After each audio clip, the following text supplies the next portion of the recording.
हम जब यहाँ पे आए तो हमने बाबा साहब डॉक्टर भीमराव अम्बेडकर जी की प्रतिमा पर माल्यार्पण किया, ज्योतिबा फूले जी की प्रतिमा पे माल्यार्पण किया, राष्ट्रपिता महात्मा गांधी की प्रतिमा पे माल्यार्पण किया, शहीद आजम भगत सिंह की प्रतिमा पे माल्यार्पण किया। इस देश के प्रधानमंत्री नरेंद्र मोदी, इस देश के सबसे बड़े नेता मोदी और उत्तर प्रदेश के मुखिया योगी जी कहते हैं ये देश हमारे फरमान से चलेगा, ये उत्तर प्रदेश हमारे फरमान से चलेगा।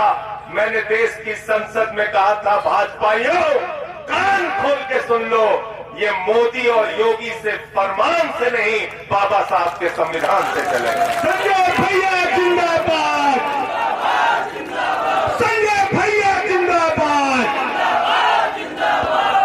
क्या दिया है 11 साल में भारतीय जनता पार्टी ने इस देश को? नफरत दिया, झगड़े दिए, दंगे दिए, लड़ाई दी, मारकाट दी, समाजों को विभाजित किया, बांटने का काम किया। आजादी के 78 साल के बाद भी जब मैं खबर सुनता हूं कि सीआरपीएफ के जवान को बुलंदशहर में घोड़ी पर नहीं बैठने दिया गया, जब मैं सुनता हूं कि एक छोटी सी बच्ची के साथ बलात्कार होता है तो बलात्कारियों के पक्ष में सरकार खड़ी हो जाती है, जब मैं सुनता हूं कि गुजरात के अंदर एक दलित के बच्चे ने गेंद छोड़ी तो उसके हाथ का अंगूठा काट दिया गया, जब मैं सुनता हूं कि जाति के नाम पर 78 साल की आजादी के बाद भी गांव-गांव में जुल्म हो रहा है, तब मैं ये कहता हूं कि आम आदमी पार्टी की जरूरत है और संविधान के रक्षकों की जरूरत है, आप सबकी जरूरत है। नफरत की राजनीति से हिंदुस्तान आगे नहीं बढ़ पाएगा, नफरत की राजनीति से दुनिया का कोई मुल्क आगे नहीं जा पाया मेरे दोस्तों। अफगानिस्तान को देख लो बर्बाद हो गया, पाकिस्तान को देख लो बर्बाद हो गया, बांग्लादेश को देख लो बर्बाद हो गया। नफरत जहां फैलाओगे देश बर्बाद हो जाएगा, इसलिए इस नफरत को जमीन के अंदर गाड़ना है। हम सबको मिलके, हिंदू मुसलमान सिख ईसाई अगड़ा पिछड़ा दलित सवर्ण, हम मोहब्बत की बुनियाद पर हिंदुस्तान को बनाना चाहते हैं। वतन की जो हालत सुनाने लगेंगे तो पत्थर भी आंसू बहाने लगेंगे। अगर भीड़ में खो गई आदमियत तो उसे ढूंढने में जमाने लगेंगे। इंसानियत का, मानवता का कत्ल किया जा रहा है।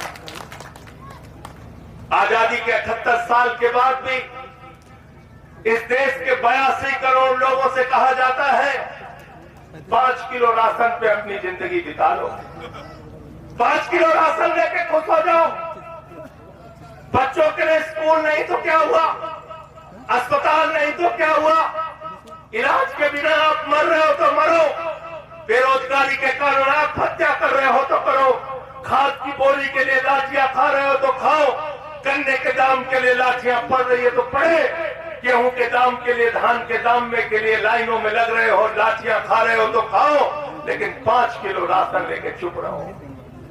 आपको कहा जाता है 5 किलो राशन लेके चुप रहो, 5 किलो राशन ले जाओ और खामोश हो जाओ।